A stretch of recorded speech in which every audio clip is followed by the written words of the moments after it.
Hello everyone. आज के इस वीडियो सेशन में हम जो है इसी केमिक पहले चैप्टर को हम कंटिन्यू करेंगे।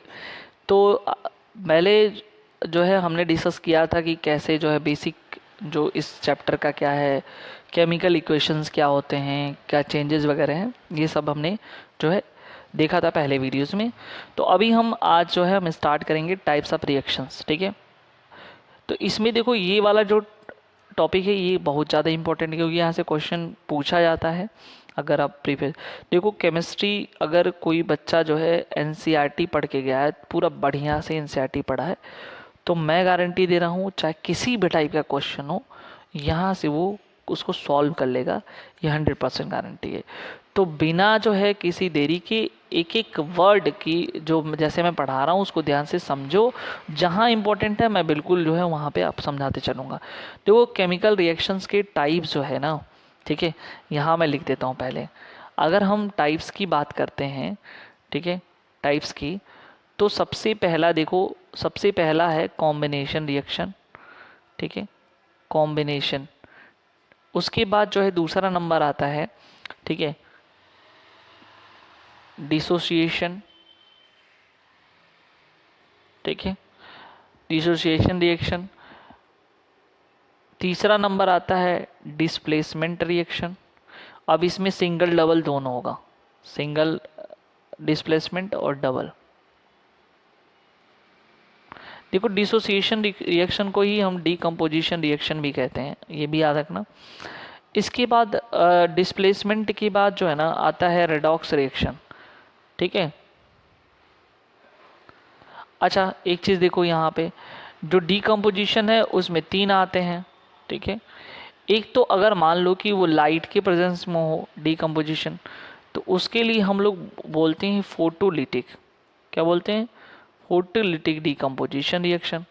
अगर वो हीट के प्रेजेंस में ब्रेक होता हो तो उसको बोलते हैं हम लोग थर्मोलिटिक, थर्मोलिटिक डीकम्पोजिशन रिएक्शन।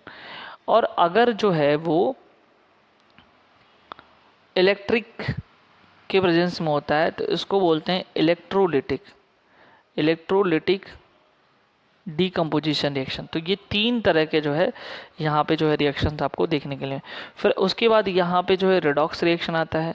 रिडॉक्स में जो है रिडक्शन रिएक्शन आता है, फिर ऑक्सीडेशन रिएक्शन आता है। ठीक है, तो इतने टाइप्स के जो है आपको रिएक्शन देखने हैं। ठीक है, अब देखो यहाँ पे मैं इसके आगे वाला चीज़ जो है जो यहाँ पे इसको हम बताते हैं, ये क्या है? A chemical reactions involve the breaking and making the bonds, ठीक है, between atoms to produce new substance.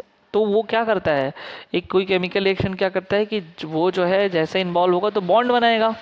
अब वो बॉन्ड कैसा भी बॉन्ड हो सकता है ना, वो हो सकता है कोवैलेंट बॉन्ड बना ले, ठीक है, वो आयनिक बॉन्ड बना ले।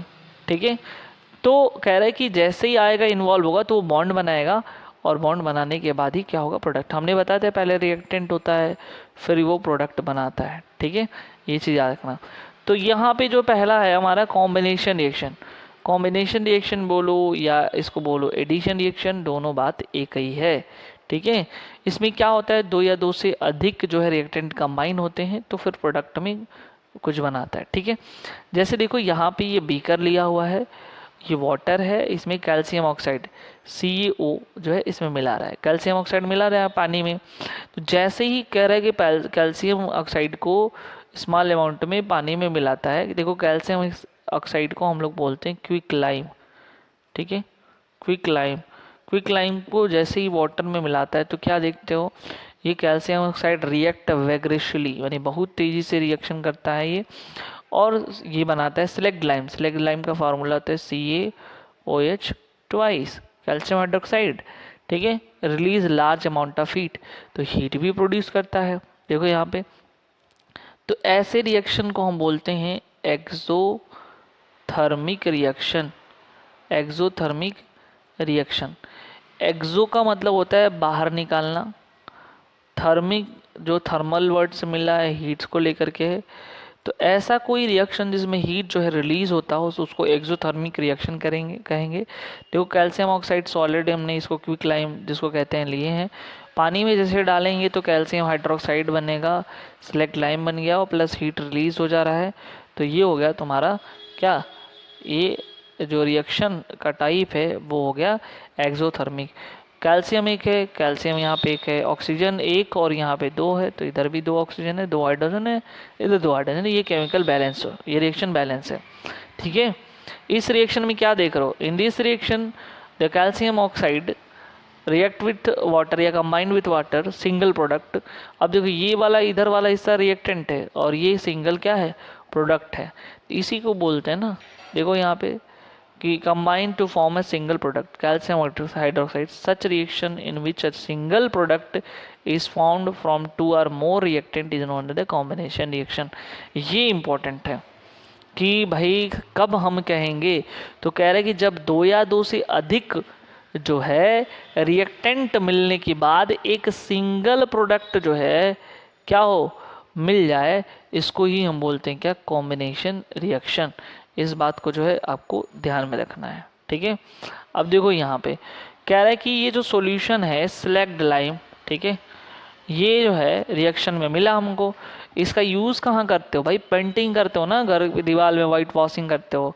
ठीक है, कह रहे हैं कि अगर react slowly with the carbon dioxide in air to form a thin layer of calcium carbonate on the walls. तो ये जैसे ही ये जो हमारा CaOH ट्वाइस है वो क्या कर रहा है, देखो यहाँ पे वो जो है कार्बन डाइऑक्साइड और एयर वगैरह से मिला है, तो वो दीवार पे एक पतला सा लेयर बनाता है, पपड़ी बनाता है, आप देखे होंगे, वो कैल्शियम कार्बोनेट बना लेता है और H2O जो है रिलीज करता है। देखे, तो कह रहे हैं कि calcium carbonate is formed after 2 या 3 days white washing and give shiny finish to the walls. तो दीवार चमकने लगता है। It interesting to the note the chemical reaction formula marble is CaCO3। यानी कि जो रिएक्शन है ना किसका, मार्बल का, यानी कि कैल्शियम कार्बोनेट का, ठीक है, वो क्या है, CaCO3 है। ये बिल्कुल याद रखना।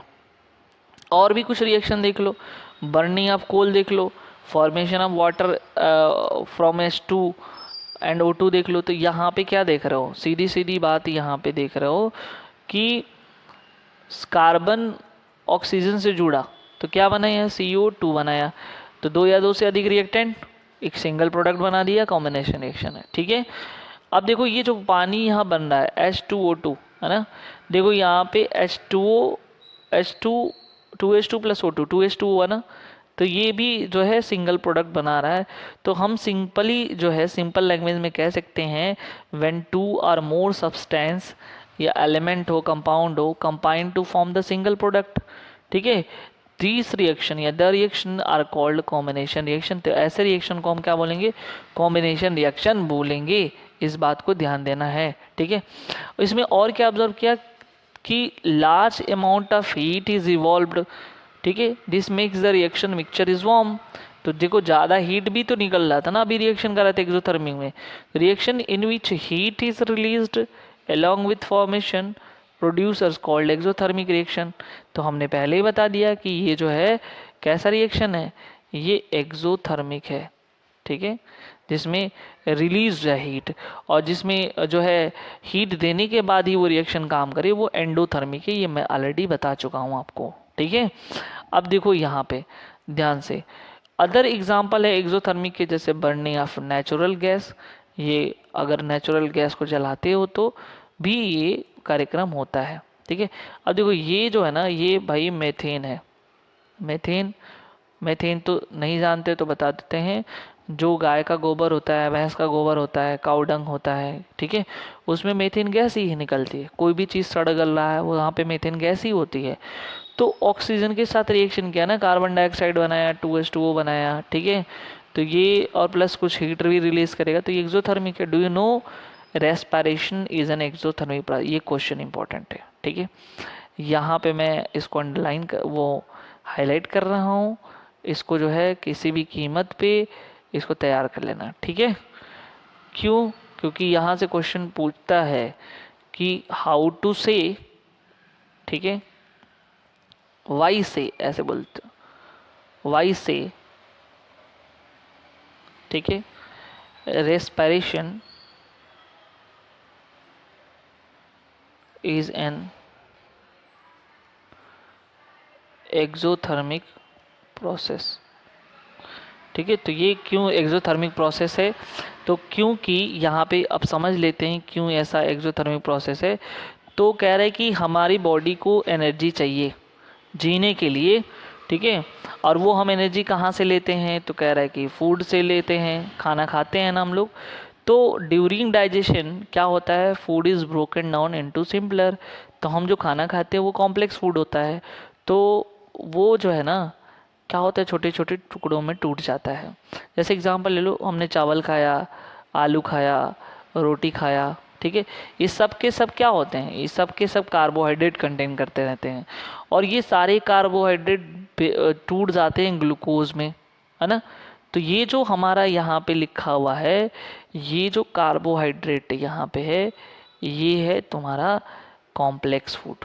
ये क्या है, मैं इसको इधर लिखता हूँ, ये है कॉम्प्लेक्स फूड, कॉम्प्लेक्स फूड, ठीक है, या ऐसे कर लो, इसको कॉम्प्लेक्स फॉर्म कह सकते हैं, ठीक है। और यहाँ पे जो टूटा है, इसमें ग्लूकोज में टूटा है, तो ये है सिंपल फॉर्म, सिंपल फॉर्म। तो इसमें ये टूट गया। अब जब ये टूट गया है तो फिर हमको क्या हुआ, ग्लूकोज कह रहा है कि this glucose combine with oxygen, ये ऑक्सीजन से कंबाइन होकर के सेल के अंदर हमारी बॉडी में और क्या करता है, हमको एनर्जी प्रोवाइड करता है। तो जब हमको एनर्जी प्रोवाइड किया, तो इसलिए the special name of the reaction is respiration, इसी को रेस्पिरेशन बोलते हैं। और हमको एनर्जी दिया है, मतलब एनर्जी रिलीज हो रहा है, इसलिए एक्सोथर्मिक प्रोसेस है, ठीक है। इज दैट क्लियर, ठीक है। तो देखो ये रिएक्शन है, यहाँ पे ग्लूकोज है, हमने इसको ऑक्सीजन दिया, तो 6CO2 6H2O plus energy release हुआ ना, इसलिए एक्सोथर्मिक है, ठीक है। Decomposition of vegetable matter into compost is also an example of exothermic reaction. तो जो हम लोग पील्स वगैरह, वेजिटेबल पीस कचरा वो फेंक देते हैं, तो उसका डिकम्पोजिशन होता है, तो वो भी एक एक्सोथर्मिक प्रोसेस ही होता है, ठीक है। तो हमने देखा क्या कि कैसे जो है यहाँ पे सिंगल प्रोडक्ट जो है ये बनाते हैं इस रिएक्शन के दौरान, ठीक है। तो नेक्स्ट वीडियो में हम डिस्कस करेंगे डीकम्पोजिशन रिएक्शन के बारे में। तो अभी जो है हमारा पूरा का पूरा लेक्चर था किस पे, कॉम्बिनेशन रिएक्शन के बारे में पूरा हमने डिटेल में देखा, ठीक है। Thank you so much.